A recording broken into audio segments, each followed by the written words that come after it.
Assalamualaikum warahmatullahi wabarakatuh. Hamdan syukran lillah amma ba'd. Sahabat manusia plural yang saya hormati dan saya banggakan, saya akan menjawab beberapa komentar yang nyinyir kepada konten-konten saya. Karena dari kemarin saya membahas tentang khilafah, khususnya khilafatul muslimin, dikaitkan dengan rejim ini. Dan kemudian saya akan membahas bagaimana tanggapan pengacara Habib Rizik mengenai khilafatul muslimin ini yang kompoi kemarin. Bahkan katanya itu adalah proyek, dan khilafatul muslimin itu dikambing hitamkan. Oke lah, tanpa panjang lebar saya akan baca nih komentar netizen yang kepanasan, dan saya akan jawab langsung di sini. Pertama, dari Ida Astuti, perempuan kayaknya nih ya. Kepanasan rejim ini melihat pasukan khilafah. Semoga sukses perjuangan umat Islam untuk menegakkan keadilan di negara kita. Bukan kepanasan, bos. Bukan kepanasan melihat pasukan khilafah yang kemudian memperjuangkan umat Islam. Bukan. Karena kita pun adalah orang Islam. Saya orang Islam. Bukan kepanasan tentang Islamnya, bukan. Tetapi orang-orang yang ngawur dan ngacaprak ya memang harus dikomentari dan dikritisi. Ya. Mereka jelas-jelas tidak mau sepakat terhadap Pancasila kok. Ya, pura-pura aja mereka tidak mau berbuat makar, pura-pura. Padahal cita-cita besarnya tetap mereka itu ingin makar kok. Jelas banyak videonya yang nyebar juga. Tujuan akhir mereka itu setelah kemudian menghimpun kekuatan akan melakukan apa. Dan itu yang kemudian kita counter. Bukan panas terhadap perjuangan Islam, umat Islam. Karena saya pun satu kali lagi ya umat Islam. Atau solusi terbaik kalau tetap satu kali lagi ingin mendirikan khilafah Anda, coba diskusinya dengan ormas Islam yang ada di Indonesia. Bukan hanya Anda yang teriak-teriak khilafah. NU coba diskusi dengan NU, dengan Muhammadiyah, dengan seluruh pimpinan pondok pesantren yang ada di Indonesia. Coba Anda diskusi dong. Yang ingin menegakkan khilafah, diskusi coba. Biar mereka-mereka yang ngomong. Saya sudah berulang-ulang kali ngomong ini. Bukan ente yang ngomong, tapi ketua NU yang ngomong, ketua Muhammadiyah yang ngomong, pimpinan-pimpinan pondok pesantren yang ngomong, agar dipercayai oleh masyarakat. Kenapa tidak berani? Kenapa tidak mau? Atau kalah di dalam diskusi? NU punya konsep tentang khilafah itu kapan harus didirikan. Sekarang itu cocoknya memakai apa? Punya konsep. Muhammadiyah punya konsep. Pimpinan pondok pesantren punya konsep. Lah pertanyaan saya, ini yang error siapa? Mereka yang jelas ahli ilmu agama Islam. Anda sok-sokan. Itu alasan kita itu sangat rasional, bos. Sangat rasional kenapa mengkritik mereka. Ya, jelas alasan kita. Enggak sembarangan, enggak asal-asalan, enggak karena berdasarkan benci, enggak. Ya memang faktanya ya mereka menyimpang. Wis. Kalau tidak menyimpang, mereka akan diterima oleh seluruh pondok pesantren yang ada di Indonesia. Mereka akan diterima oleh NU, mereka akan diterima oleh oleh Muhammadiyah. Konsep khilafahnya akan diterima oleh mereka semua. Faktanya kan tidak. HTI menawarkan konsep khilafah, ditolak oleh NU, ditolak oleh Muhammadiyah, ditolak oleh mayoritas pondok pesantren yang ada di Indonesia. Itu fakta. Ya. Sampai-sampai kan dibubarkan HTI. Tertolak oleh orang Islam sendiri yang paham agama, bukan oleh orang lain, ditolaknya oleh orang Islam kok. Jadi jangan sampai ada narasi beranggapan bahwa kita benci khilafah, mencegal perjuangan umat Islam. Enggak. Anda aja yang error ya. Kemudian ada lagi nih yang komentar, Ya Allah, tunjukkan kuasamu, tegakkan khilafah di Indonesia. Amin, katanya.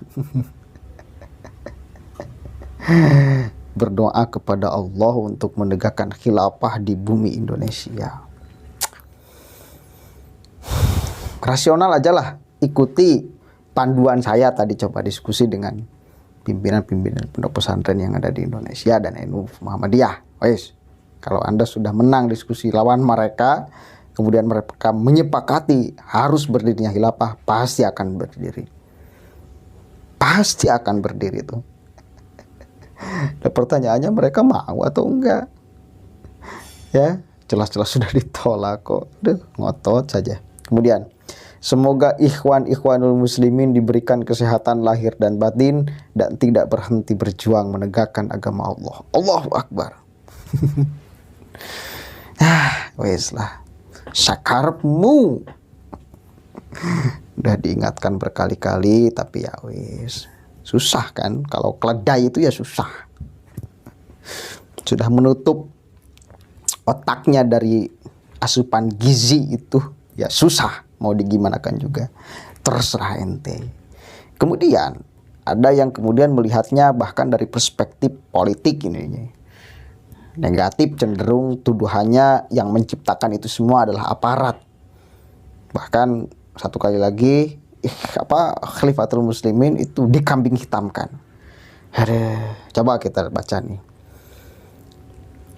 Ajis Yanuar nih, kalau nggak salah nih, pengacara Habib Rizik. Khilafatul Muslimin dituding teroris. Pengacara Habib Rizik, itu proyek cuannya gede. Apa maksudnya ini? Pengacara Habib Rizik Syihab turut menanggapi konvoy kelompok Khilafatul Muslimin di Cakung yang dikait-kaitkan dengan jaringan teroris. Menurutnya, kelompok Khalifatul Muslimin yang dikaitkan dengan jaringan teroris tertentu itu bukanlah isu baru, melainkan hal tersebut merupakan proyek besar. Aduh. Pendapat saya, itu proyek yang tujuannya dapat anggaran saja, kata Ajis. Kemudian, tujuannya, kata Ajis, tak lain untuk mendatangkan cuan yang banyak. Bisa jadi kerjasama yang ujungnya pulus, namanya juga proyek.